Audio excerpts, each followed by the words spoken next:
మార్కెట్కు ఏమైంది? ఇన్ఫోసిస్ టీసీఎస్ షేర్లు ఎందుకు కుప్పకూలాయి?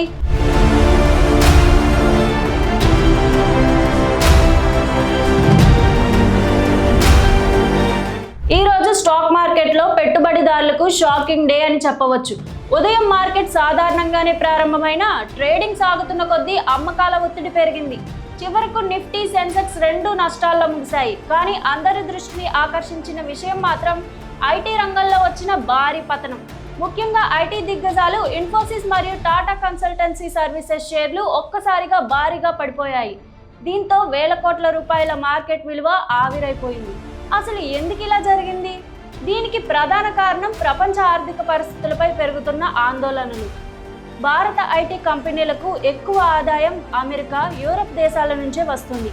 అక్కడ కంపెనీలు ఖర్చులను తగ్గించే ప్రయత్నాలు చేస్తుండటంతో కొత్త ఐటీ ప్రాజెక్టులు తగ్గే అవకాశం ఉందనే భయం మార్కెట్లో కనిపిస్తోంది.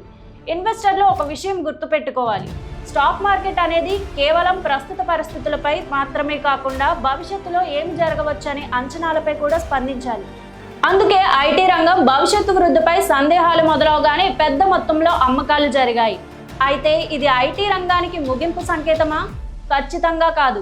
ఇన్ఫోసిస్, టీసీఎస్ వంటి కంపెనీలు ఇప్పటికే బలమైన వ్యాపార మోడల్తో కొనసాగుతున్నాయి. కానీ ప్రస్తుతం గ్లోబల్ ఎకనామీ మందగమన సంకేతాలు చూపుతుండటంతో పెట్టుబడిదారులు కొంత జాగ్రత్తగా వ్యవహరిస్తున్నారు. ఇప్పుడు చిన్న పెట్టుబడిదారులు ఏం చేయాలి? మార్కెట్ పడిపోయిందని భయపడి వెంటనే షేర్లు అమ్మేయడం సరైన నిర్ణయం కాకపోవచ్చు.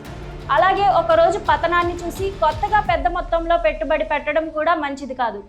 మార్కెట్లో అస్థిరత కొనసాగవచ్చు. కాబట్టి దశల వారీగా పెట్టుబడులు పెట్టడం సురక్షితమైన మార్గం.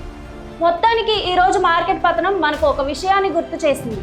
ప్రపంచ ఆర్థిక వ్యవస్థలో జరిగే మార్పులు భారత మార్కెట్పై ఎంత ప్రభావం చూపగలవో మరోసారి స్పష్టమైంది. రాబోయే రోజుల్లో ఐటీ షేర్లు తిరిగి పుంజుకుంటాయా లేక మరింత ఒత్తిడిని ఎదుర్కొంటాయా అనేది ఇప్పుడు ఇన్వెస్టర్లు ఆసక్తిగా గమనిస్తున్న అంశం. మీ అభిప్రాయం ఏమిటి? ఇన్ఫోసిస్, టీసీఎస్ షేర్లు ఇప్పుడు కొనుగోలు చేసే మంచి అవకాశం అనుకుంటున్నారా? కామెంట్ చేయండి.